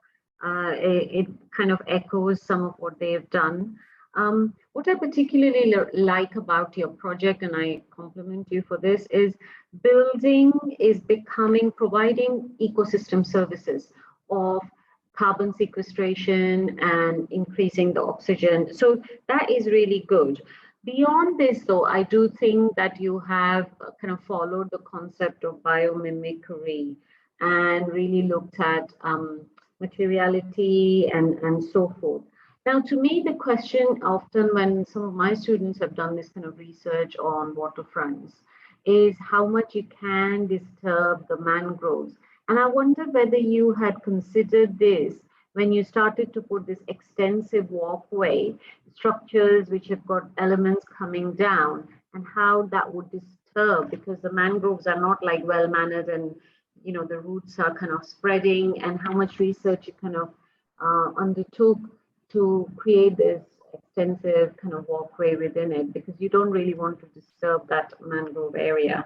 So I wondered what your take on that was.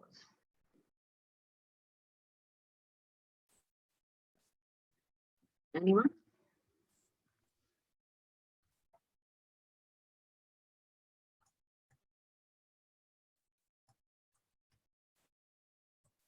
You just waiting Yeah, for it. okay. Sorry. Hello? Can Yeah, you hear my go voice? on. Okay. Basically the mangrove that we use is the common use species in Indonesia.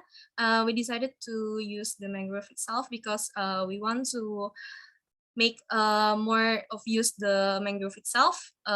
Basically not only because for helping for the abrasion, but we decided to use itself for the structure itself, and we simply tried. I'm sorry.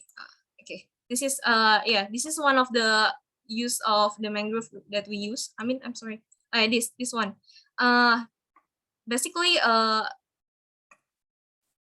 Basically we don't really know if this gonna destroy the mangrove, but I think based on what we already researched, why we use the mangrove itself, not the other trees, is because we have the same similarity with the tree that we use for the babotonic itself, because its flexibility and also the strongness of the bark. Maybe I hope that answers to your question, because we saw the similarity. Okay, thank you. Yeah. I wanted to consider the impact of that decision, but yeah, I'll let the others ask as well. Thanks.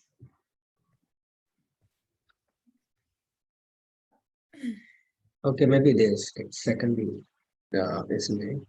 I'm agree with Srina. So, rather than you use the mangrove become the structure, I think it should be give the mangrove space.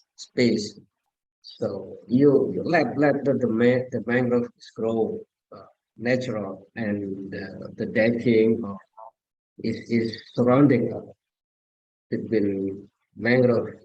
Uh, I think it's better.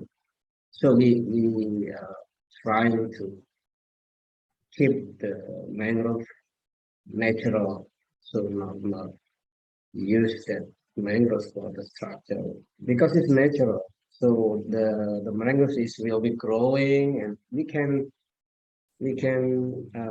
drive that. We can drive the trees. That's the first. And the second, what kind of plants covering the main building? What kinds of plants? Okay, thank you for the question. So for the first question, it's about letting the mangroves grow naturally. Is that right? So this, I think I will answer this from the viewpoint of our issue from Ambon. So the issue of Ambon, first of all, is the growing rate of deforestation of mangrove forests because of the need for infrastructure, because it is growing. So why are we using mangrove in quote unquote unnaturally on our building? Because I think we think this is a form of compromisation from the infrastructure and the natural. We want to show that even as through unnatural means, a building and the mangrove plant can still coexist together. even in the needs of land for infrastructure growth. So we think it is a form of compromisation between the natural and the quote-unquote unnatural. And also we have also provided mangrove to grow on natural means, mainly on the coastal side on our side. I'm sorry, and also for the main building, yes, that is correct. We don't use mangrove because we want to use the species which the researcher which coined the term botanic use, which is sorry, can we go to the slide? Oh yeah, okay. So yes, the species that the original researchers use, which is the planta. The slide before, yeah, the species Plantani saccharifolia, because it has been tested. So it may grow to apa ya? We can ensure it to grow on higher heights rather than untested mangrove buildings, mangrove on the outer layer of the building. But we will still use mangrove on the outer side layer of the building for the goal of abrasion protection, and also because we base it on the research of the original researcher, which says that the characteristic of the trees that can be used as botanic is that it is flexible, have thin barks, and also vigorous. That is why, but it is still untested, so we will still let it grow only on the outer side, which is not as tall on the main building. I think that is our answer. Thank you. Okay, I think probably is enough. Okay. I think some of my question has been asked by both Dr. Swinal and also Mr. Andi. So I would like to give some notes, probably for your team. I'm really appreciate of your effort in designing such a pretty building. So the tower is quite pretty and very interesting for me. And first time I saw your design, I was quite intrigued or curious about how you will create that tower with botanic plants. But I got the answer from your presentation. Turn out that you create a certain structure and then the botanic branch laid on the top of the structure. But at first, I thought that the botanic branches going to be the perimeter structure. Turn out not. Okay, thank you. Actually, I also have the same concern with Dr. Swinal according to the foundation system, because your building is quite dense and you built this building on the seaside area. So, and from this picture, it's clearly seen that you use steel beam and also column and then also the foundation. But go back to the whole superstructure. So the whole structure, go back to that previous picture, okay.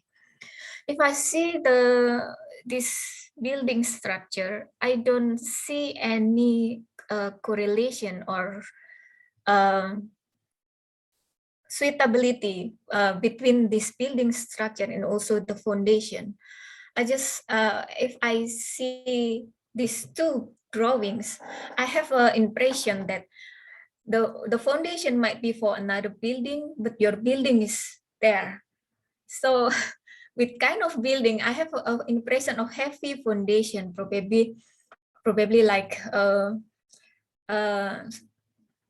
using pile foundation, and I don't know whether it is quite suitable for your project.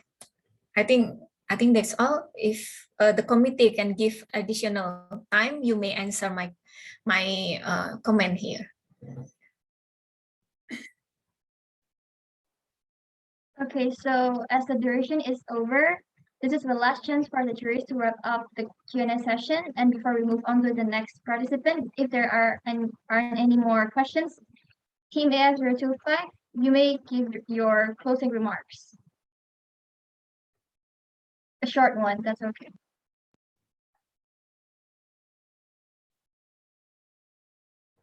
Okay, maybe regarding the last question, okay, we perhaps for our selection of foundation, perhaps we when we are designing, we are looking at inspiration at the traditional Bailey house of Ambon.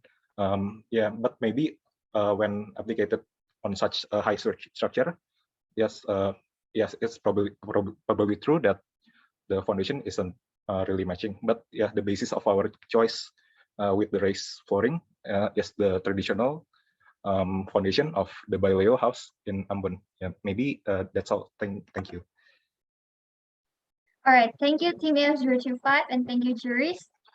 Okay, before we move on, we'd like to inform that we sincerely apologize to the jury and the participants for this sudden announcement. So previously, we have mentioned that there is a 1-hour break to accommodate the needs of our Muslim participants and jury. However, right now we are ahead of the schedule, so we have decided to continue with the event with no breaks. So therefore, for the last team, Team AF003, you may start your presentation now.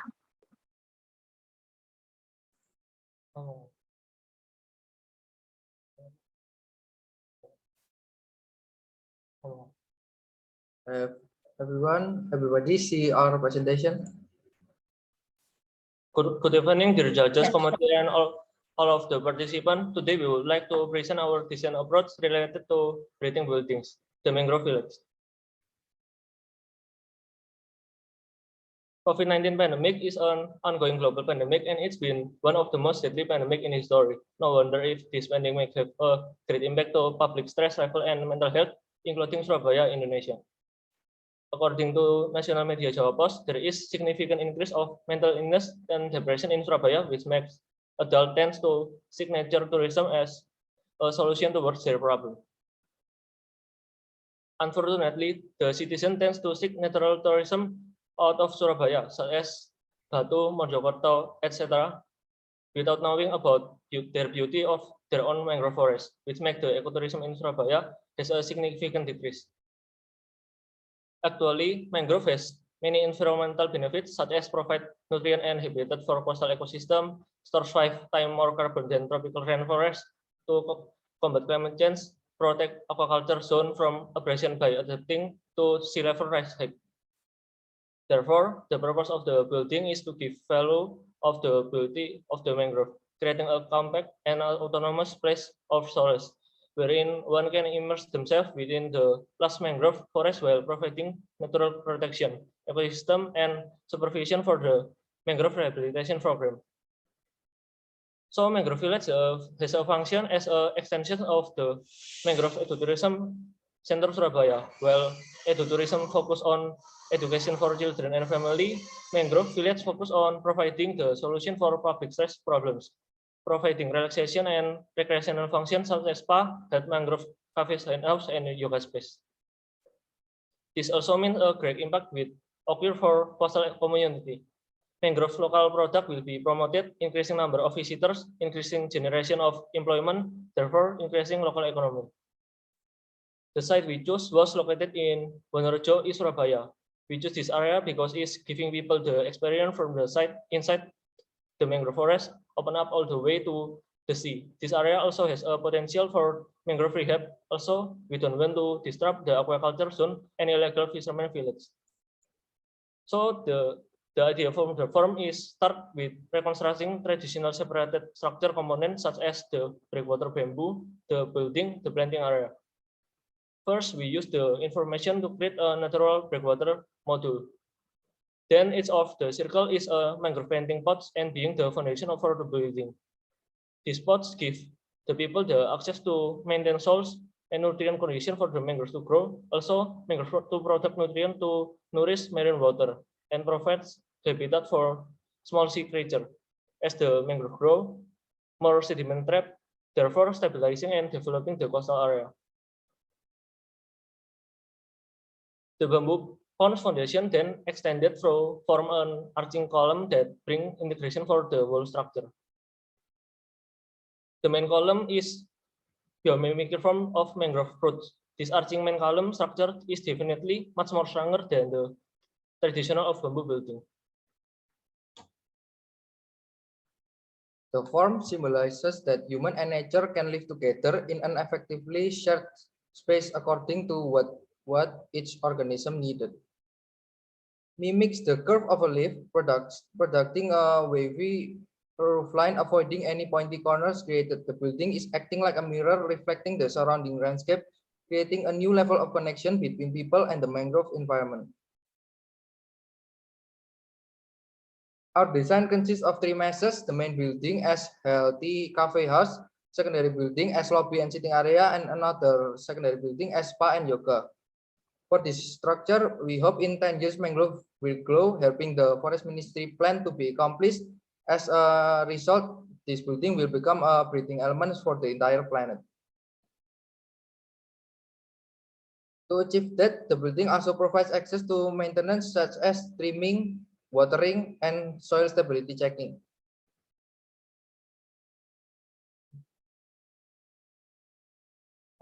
This is the layout plan.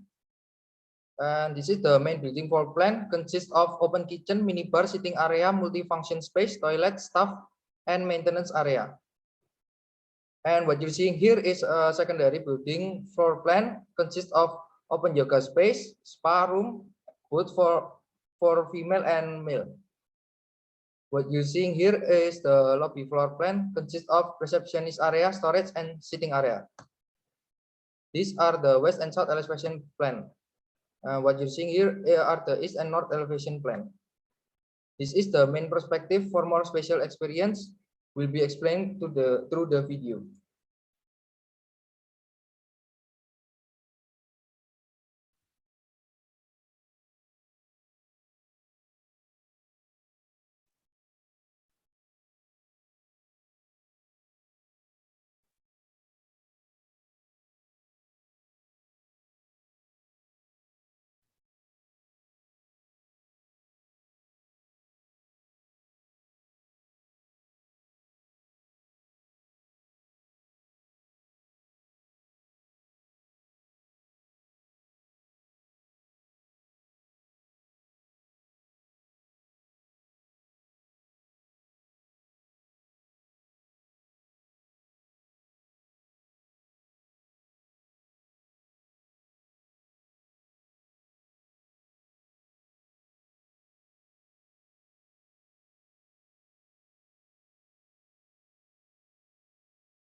Okay, that's our presentation.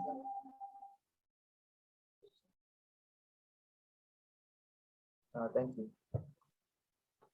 All right, thank you, Team AF003. Now that we've listened to Team AF003's presentation, perhaps the judges would like to ask some questions.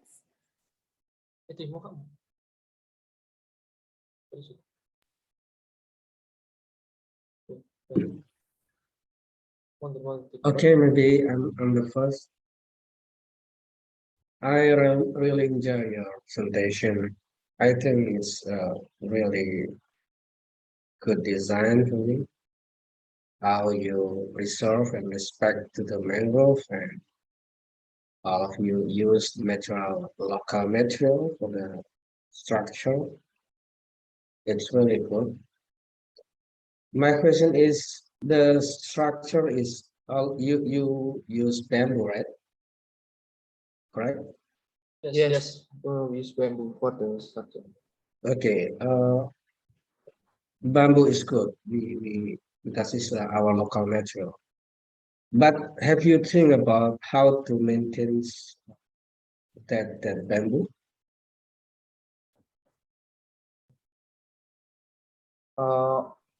Of course, we have to keep the bamboo maintenance, especially when the bamboo is uh, touching the water environment. Yes. Yes, please explain. And how if some of bamboo have broke like that because bamboo have lifetime and how the process of change that bamboo.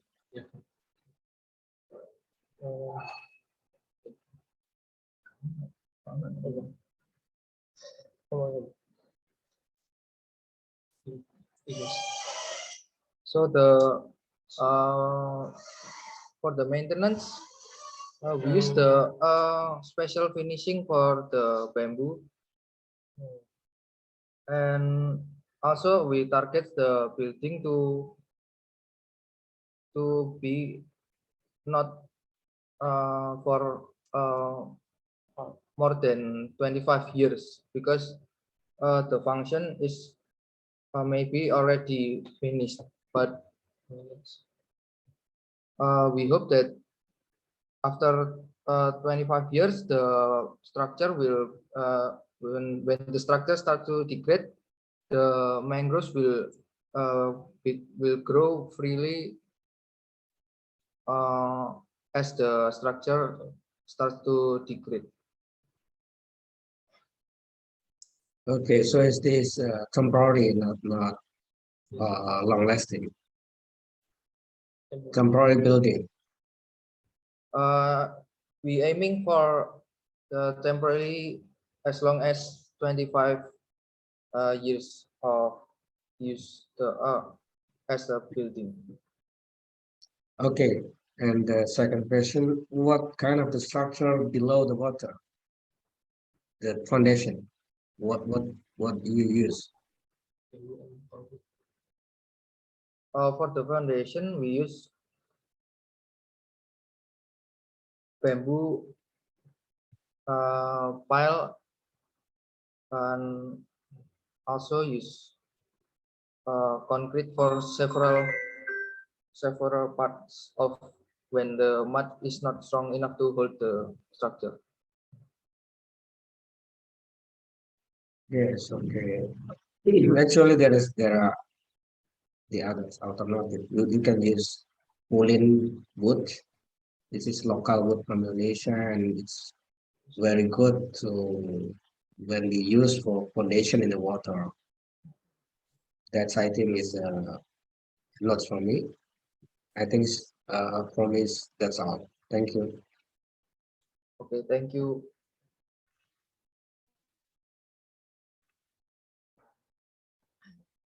I think I'm going to be the last because this is bamboo. Yes, no, you should be the first here. Please, You may go first, Dr. Swina. No, honestly, okay. I like the concept of the project, how you brought the two things about being with nature, the mental health issue, and how you use a setting of a mangrove and a waterfront into a mangrove village. So I like that. And what I like is how your structure then informs the form making and defines the architecture of your project, and how you have designed the pods. I'm not an expert on this to comment on the relevance of this material for growth of pods, because in the past some of my students have looked at concrete for the growth of pods and so forth. So I'm going to let Dr. ST kind of comment on this. My only concern with your project was the extent to which you kind of encroach into the water. It seems like a very large island that you're creating, which is, your video kind of towards the end showed how big an approach it is rather than a waterfront itself. So those are my only thoughts, but I like the way that the structure and the form making is all stems from creating pods from architecture, but then it also becomes the architecture and shapes it. So to me, that was a really defining element, and some of your programs, and it would make a very delightful kind of environment, and for sure will help in mental health. But I'll pass on to Dr. ST then. Thank you. Thank you. Okay, I will continue. Actually, I really like how your team designed this building. It's very pretty and looks, overall, it looks very beautiful. And as design, it's also, I really appreciate how you use bamboo, and also what can I like, something that I like from your philosophical idea is how you try to accommodate your idea about when the mangrove grow, then the bamboo will decay, or later, I imagine that probably in the future, after 25 or 30 years, all the area will full of mangrove and the bamboo will disappear or decay. That's what I imagine. Is that right? Yes, that's what we aim for, because the main issue is coming from the pandemic, and when the pandemic is actually over, the structure is no longer have a great value there. Okay, but one thing that you have to be considered when design this kind of building is the serviceability and also the lifespan of the building. If you design this building to be last for at least 25 years, then you have to create a kind of structure that made the bamboo can last for the 25 years. With this kind of structure, your bamboo will decay probably only in 2 or 3 years because you expose everything to the climate or to the weather. So your bamboo will get exposed, direct exposure to the sunlight and also to the rainwater. And not only to the sunlight, also rainwater, you also expose the bamboo to the humidity, because the surrounding of mangrove forest will be a lot of water there. So there will be a high humidity area in that surrounding the building. So it will increase the rate of bamboo decay. So bamboo will decay in a very short time. Even though you treat the bamboo, currently technology in treating the bamboo is by soaking in the boric acid or another solution. But the humidity, the rainwater will make the solution like seep from the bamboo, and the bamboo will be exposed to the fungus or other threat. So if you aim for this building for 25 years with this kind of structure, it will be not possible, actually. Yeah. And also the second thing that you have to consider is the safety of the people inside the building, because bamboo is easily breaking, and the bamboo can break suddenly, especially if got exposure from the sunlight. And the bamboo will lose like some of lignin inside the bamboo will easily breaking, and And if some part of bamboo got decay, then the structure will be break, and it's going to be dangerous for the people who use this kind of building. So that's my critics for your team. Thank you. Okay, thank you.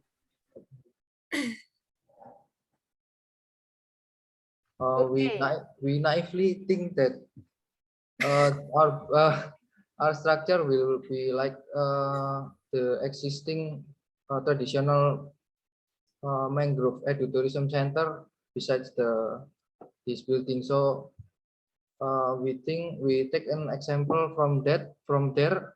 So we think that our building will need more maintenance than and more so become a longer lifespan. Okay, thank you. Yeah, if I want to add a little bit about bamboo, if you want to treat bamboo, then probably the treatment or additional coating for the bamboo, probably the treatment will be more expensive than the original cost if you use another type of material. And also probably if you use the coating, you cannot protect inside the bamboo because bamboo is hollow and it consists of fibers. So humidity can be absorbed by the bamboo through the fibers, and it's going to be quite dangerous for the bamboo. Okay, thank you for the Thank you. Yeah, you're welcome. Thank you for the fascinating presentation, Team AF003. Jolin, all 5 teams have presented their works. Despite the very challenging and imaginative problem they have to solve, what do you think about their design? Naomi, I gotta be honest, I just can't believe my eyes. Their designs, concepts, and the way they think, it's just unbelievable. It's very inspiring and creative at the same time. And these people are just what the architecture world needs, right? I absolutely agree. With these people as the next architects to design buildings around the world, I feel assured that architecture is in good hands. Yes, I agree. I mean, we live in 2022 now. I just can't wait to see more amazing architects in the future. Me too. Okay, so this means we're almost done for today, right, Jolene? Aren't we? Yes, that's right. But before that, let's give our jury say a few words. Maybe our jurors would like to give a few words to our participants before we move on.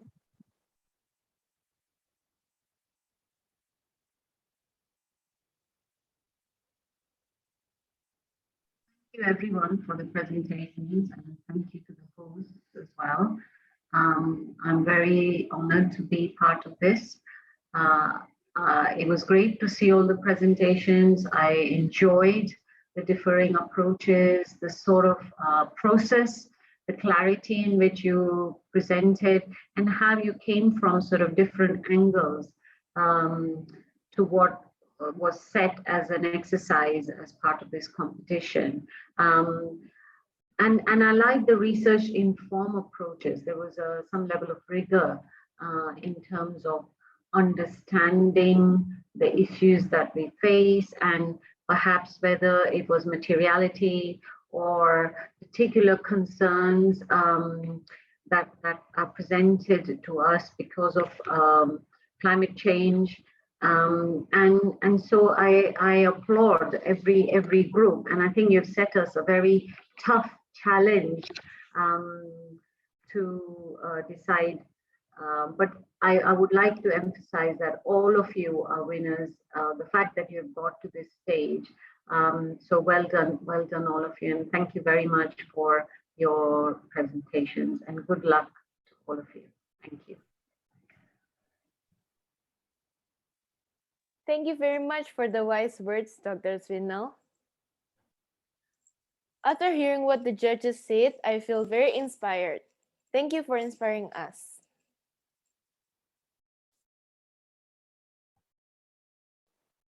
Yes, you're right. And unfortunately, we'll have to say goodbye to all of these amazing people here. And I sure am going to miss them after this.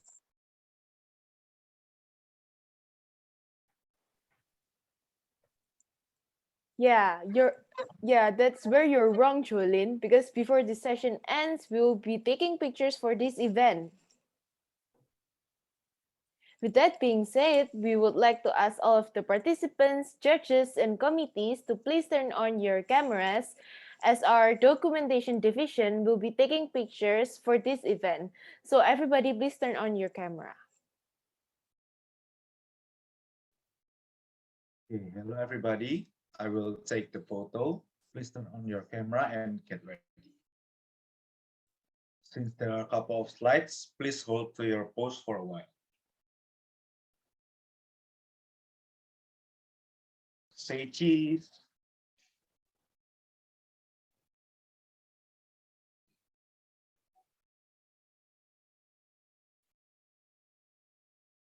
Okay, thank you everybody.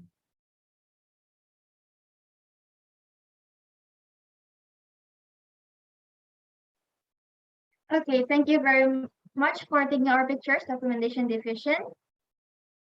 Now, after listening and thoroughly observing the finalist design projects, I feel that our participants are all talented and have all reached the goal of innovative thinking that ArchFest strives to achieve. Naomi, aren't you curious to find out who the winner will be? Of course, I'm very curious, but unfortunately, we won't be announcing the winner right now. The winners will be announced on the 21st of May through our Instagram account at ArchFest_Petra. So don't forget to follow our Instagram account to get ArchFest latest news. The winners will also be announced in Dies Natalis, so don't miss out and come to celebrate. Yes, that's right. And before ending this event, on behalf of PCU's architecture faculty and the ArchFest committee, we would like to once again thank you all for participating in this event. And we hope you'll continue to support this event in the upcoming years. Yes, that's right. This event has been a great journey, and now's the time to end it with a prayer. Jolene will be leading the prayer. All right, friend, let's pray. Dear God, thank you for gathering us here today. Today we have finally finished the awaited presentation from these amazing finalists. And please bless us so that all the experiences and lessons we got from this event can be used in the near future. We'd also like to thank God for his guidance these past few months. Thank you, God. Amen. Okay, now before leaving this meeting, I'm here to remind all of you to please fill in the registry out form where you can get the link through the chat room or you can simply scan the QR code on your screen.